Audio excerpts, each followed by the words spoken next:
Stop trying to make him miss you by disappearing. I know that sounds backwards, but here's what nobody tells you about male psychology. The harder you try to be missed, the more forgettable you become. And I'm about to prove it to you in the next few minutes with science, real psychology, and strategies that actually work. Right now, you're probably doing one of three things. You're either giving him everything he wants when he wants it, you're playing hard to get and hoping he'll chase, or you're stuck in that middle ground where you're trying to be perfect and wondering why he's losing interest. All three approaches have one thing in common. They're focused on him instead of you. But what if I told you that the women men obsess over, the ones they can't forget, the ones they chase for months or even years after things end, these women aren't playing games at all. They're operating from a completely different psychological framework. And by the end of this video, you'll know exactly what that framework is and how to use it. Here's the truth that's going to change everything for you. Men don't miss women who try to be missed. They miss women who create emotional addiction. There's a massive difference, and understanding it will transform how you approach every interaction with him from this moment forward. Most advice tells you to pull back, be mysterious, don't text first. That's amateur hour. Those are tactics. What I'm going to teach you today is psychological warfare, but the elegant kind, the kind where he doesn't even realize what's happening to him. He just knows he needs more of you.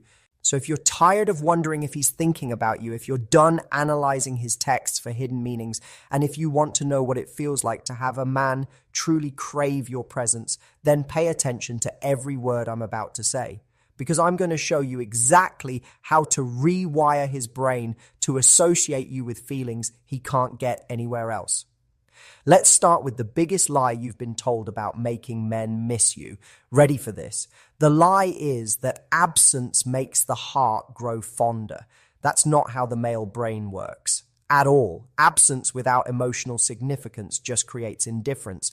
But absence after emotional impact, that creates obsession. Think about your favorite song. You don't miss silence. You miss that specific melody, those lyrics, the way it makes you feel.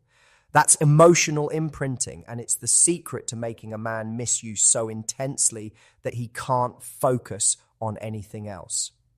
Here's what actually happens in his brain when you disappear without creating that emotional imprint first. Nothing. Literally nothing. His mind doesn't search for you because there's nothing significant to search for. You become background noise that stopped playing, and he barely notices the difference. But when you understand how to create what I call emotional withdrawal, something fascinating happens. His brain starts actively seeking the feelings you gave him, not you specifically, but the way he felt around you. And when he can't find those feelings anywhere else, that's when the real missing begins. The science behind this is actually beautiful. There's a neurochemical response that happens when someone experiences pleasure and then has it suddenly removed. The brain releases dopamine, not when we get what we want, but when we're anticipating getting what we want. That anticipation creates a craving loop that's incredibly powerful. Women activate this backwards. They give dopamine hits constantly through texts, attention, and availability. Then they wonder why removing themselves doesn't create craving. It's because they never created the anticipation gap in the first place. So how do you create emotional withdrawal instead of just disappearing?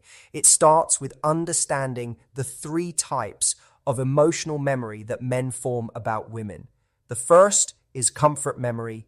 This is safe, predictable, nice. He remembers you fondly but doesn't crave you. The second is attraction memory. This is physical, exciting, but often shallow. He wants you physically but doesn't miss you specifically. But the third type, this is where magic happens. It's called identity memory. This is when you make him feel like a better version of himself, when you activate parts of his personality that he loves but rarely gets to express. When you see him in a way that makes him feel more alive, more capable, more interesting than he usually feels. Identity, memory is addiction because it's tied to his sense of self-worth.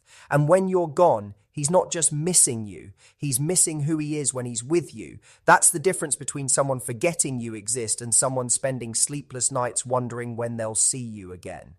Coming up, I'm going to show you exactly how to create identity memory in any man, regardless of how long you've known him or what your current situation is. But first, let me tell you about the one thing that kills identity memory faster than anything else. The identity memory killer is predictability. When a man can predict your reactions, your availability, your responses, your energy, you become emotionally flat in his mind. There's no mystery, no discovery, no reason for his brain to stay engaged with figuring you out. But here's where it gets interesting. Unpredictability doesn't mean being flaky or inconsistent. It means being emotionally dynamic. It means showing different layers of yourself at unexpected moments. It means being warm and connected one day and mysteriously busy the next. Not because you're playing games, but because you have a rich, full life that he gets glimpses of. The most magnetic women I know are like this. They're present when they're present and absent when they're absent. There's no desperation, no analysis, no wondering if they're doing the right thing. They flow with their own energy and let men adjust to their rhythm instead of the other way around. This creates what I call the emotional roller coaster R effect. Not the unhealthy kind where you're hot and cold, but the intriguing kind where he never quite knows which version of you he's going to get, and he finds all of them fascinating. Now, let me show you exactly how to create identity memory with any man starting tonight. The key is learning to reflect back to him the parts of himself that he loves but doesn't get to express often enough. Every man has hidden aspects of his personality that he's proud of but rarely shows. Maybe he's funny but works in a serious job. Maybe he's creative but spends most of his time being practical. Maybe he's adventurous but lives a routine life. Maybe he's intelligent but is surrounded by people who don't appreciate that side of him. Your job is to become the woman who sees and celebrates these hidden aspects. Not in an obvious way, but subtly. When he makes a joke, don't just laugh. Tell him he has a unique sense of humor. When he shares an idea, don't just agree. Tell him he has an interesting mind. When he takes a small risk, acknowledge his adventurous spirit. Here's the key. Most women compliment men on obvious things, their looks, their job, their possessions. But the compliments that create identity memory are the ones that recognize character traits, personality quirks, and ways of being that he values but rarely hears acknowledged. When you do this consistently, something magical happens in his brain. You become associated with his favorite version of himself, and men become addicted to people who make them feel like their best selves. But here's the crucial part that most women miss. After you've created this identity memory, after you've shown him this version of himself, you have to create space for him to miss it. You can't be available all the time to give him that feeling. That's when the emotional withdrawal kicks in. This is where strategic absence becomes powerful. Not random absence, not game-playing absence, but intentional space that allows the emotional imprint you've created to echo in his mind. Coming up next, I'm going to give you the exact framework for creating and then leveraging emotional withdrawal, including specific techniques for texting and timing that will rewire how he thinks about you.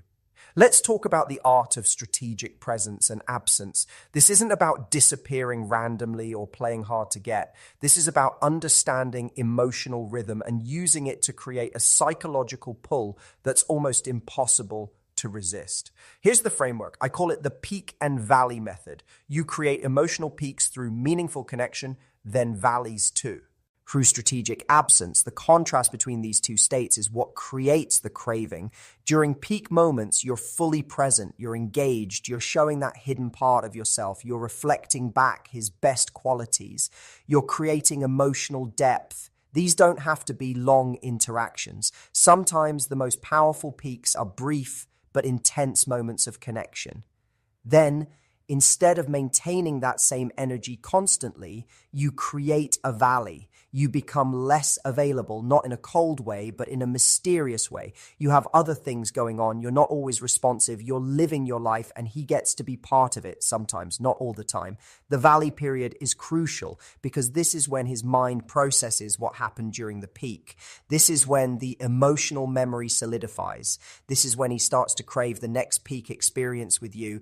Most women are afraid of valleys. They think it means losing connection, but valleys are actually what make peaks meaningful. Without contrast, there's no intensity. Without space, there's no longing. Here's how to implement this in real life. Let's say you have an amazing conversation with him one night, great connection, laughter, depth. That's a peak. Instead of trying to recreate that same energy immediately through texts or calls, you allow space. You become a little less available for the next day or two. You let him sit with that positive experience without diluting it. During the valley period, you're not ignoring him completely, but you're not pursuing either. You're neutral, but warm when he reaches out. You're focused on your own life. You're creating mystery about what you're doing and who you're with. What happens during this time is fascinating. His brain starts replaying the peak experience. He starts wondering when it will happen again. He starts thinking about what you're doing. The emotional memory of how good he felt with you starts to intensify because it's not being diluted by constant contact. Now let's talk about specific tactics for creating emotional withdrawal in different situations, starting with texting, because this is where most women sabotage themselves without realizing it. The biggest mistake women make with texting is treating it like a conversation instead of like emotional currency. Every text should either build anticipation, create intrigue, or reinforce identity memory. Texting just to fill silence or maintain constant contact actually works against you. Here's a powerful text strategy. Instead of asking, "How was your day?" try something like, "Just had a thought about something you said yesterday. It's been stuck in my head." Then don't elaborate immediately. Let him ask what it was. This creates curiosity and shows that he's OCCs, upping mental space even when you're apart. Another approach is the callback text.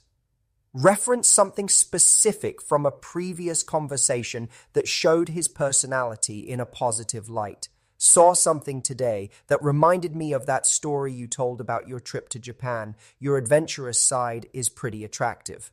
This reinforces identity memory while creating a small dopamine hit. But here's the key with texting. Don't be constantly available to respond. Don't match his response time. Don't feel obligated to keep conversations going. Sometimes send something intriguing and then disappear for a few hours. Let him wonder what you're doing. This doesn't mean being rude or playing games. It means having a life outside of your phone. It means valuing your time and energy. It means understanding that immediate availability decreases your perceived value in his mind. Coming up, I'm going to show you how to handle the most challenging scenarios, including what to do if you've already been too available, and the biggest mistakes that can ruin everything. Now, let's address the elephant in the room. What if you've already been too available? What if you've been the one texting first, always responding immediately, always being accommodating? Can you turn this around? Absolutely. But it requires a strategic shift that might feel uncomfortable at first. The key is creating what I call a pattern interrupt. You have to break the predictable rhythm you've established and create curiosity about the change. Here's how to do it without being dramatic or obvious about it. Start by gradually decreasing your availability. Don't go from texting all day to radio silence. That's too jarring and will likely backfire. Instead, become slightly less responsive over a period of time. If you usually respond within 5 minutes, start taking 30 minutes. If you usually text good morning first, skip it sometimes. If you're always free when he wants to hang out, start having other plans occasionally. The goal is to create subtle confusion in his mind. He should start wondering why things feel different but not be able to pinpoint exactly what changed. This confusion creates mental engagement, and mental engagement is the first step toward craving. Here's the psychology behind why this works. When someone is consistently available, the brain categorizes them as a resource that will always be there. There's no urgency, no fear of loss, no reason to prioritize them. But when availability becomes uncertain, the brain recategorizes that person as something that might be lost, which triggers pursuit behavior. But you have to be careful during this transition. Don't become cold or distant. Don't punish him for your previous over-availability. Simply become more selective about when and how you engage. Show him that your time and energy are valuable resources that he has to earn access to. Now, let's talk about the post-breakup scenario, because this is when the principles of emotional withdrawal are most powerful. If you've recently broken up with someone and want them to miss you intensely, the first thing you need to understand is that your instincts are probably wrong. Your instincts are telling you to reach out, to explain, to fix things, to show him what he's missing. All of these instincts work against you. They decrease mystery, reduce your value, and prevent the emotional withdrawal process from working. Instead, you need to disappear completely for a significant period, not just from his phone, but from his entire awareness.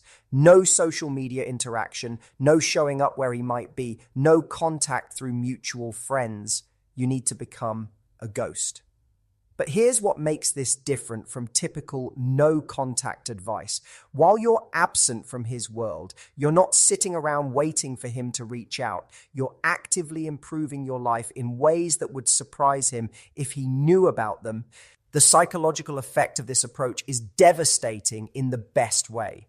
While he's expecting you to chase, to be broken, to need him, you're becoming someone who doesn't need anyone. That contradiction creates a cognitive dissonance that drives obsessive thinking.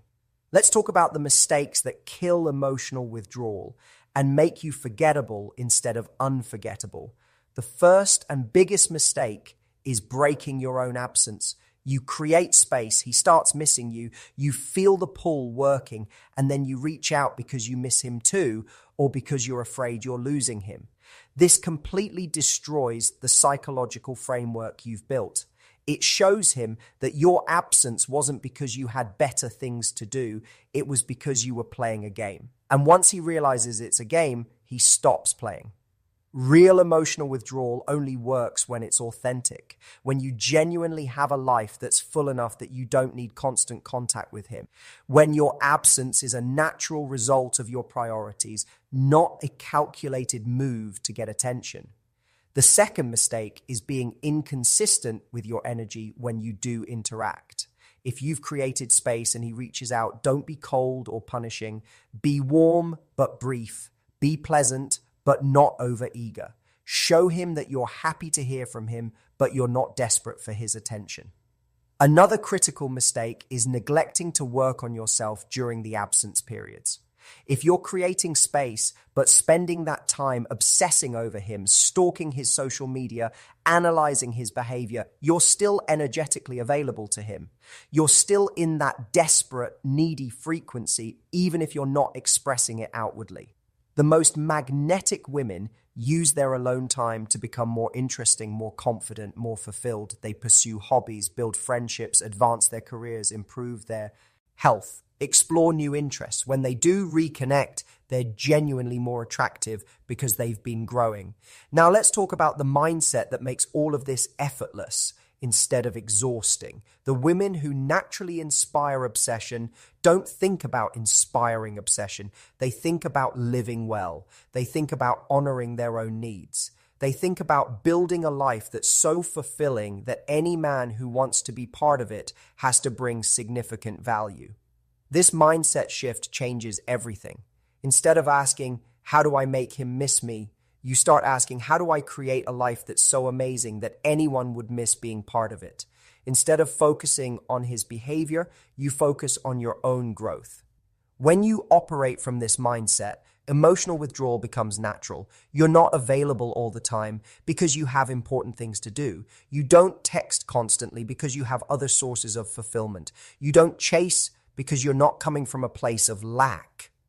This authentic self-focus creates the most powerful form of attraction because it's not needy or manipulative, it's simply magnetic. Men are drawn to women who are genuinely content with their own lives because that contentment is rare and attractive. Let's create your action plan for becoming the woman he can't forget. This isn't about following rules blindly, it's about understanding the principles and adapting them to your specific situation.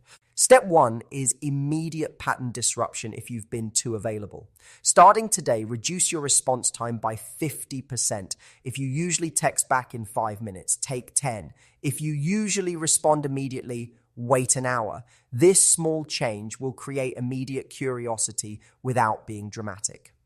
Step 2 is energy audit. Look at your last week of interactions with him. How much of your emotional energy went toward him versus toward your own life and goals? The ratio should be no more than 30% toward him, 70% toward yourself. If it's skewed the other direction, you have work to do. Step 3 is creating peak experiences. The next time you interact with him, focus entirely on creating emotional depth. Ask him questions that reveal his personality. Share something genuine about yourself. Make him laugh. Create a moment that stands out from typical interactions. Step 4 is strategic absence. After creating that peak experience, become less available for 48 to 72 hours. Don't initiate contact. Focus on your own life. Let him sit with that positive experience without diluting it. Step 5 is consistent implementation. This isn't a one-time strategy. It's a new way of operating. Continue the peak and valley rhythm. Continue prioritizing your own life. Continue being selective about when and how you engage. What if he doesn't respond the way you hope? This is crucial to understand. Not every man will respond to emotional withdrawal, and that's actually valuable information. If someone doesn't miss you when you're not constantly available, it means the connection wasn't as deep as you thought it was. Don't take this personally. Some people are just not compatible with you energetically. Some men prefer women who are always available because it's easier and requires less effort on their part. These are not the men you want. Anyway, the right man for you will respond to your increased self-respect and selectivity by stepping up his own game. He'll become more intentional about spending time with you. He'll be more present when you are together. He'll start valuing access to you because he realizes it's not guaranteed. Remember, the goal isn't to manipulate someone into wanting you. The goal is to present the most attractive version of yourself, which is a woman who values herself enough to have boundaries and standards. So yes, I've given you specific strategies for creating emotional withdrawal and making men miss you. But the real magic happens when you use these strategies to reconnect with your own power and worth. When you remember that you're not trying to convince anyone to want you, you're simply being selective about who gets access to the amazing woman you already are.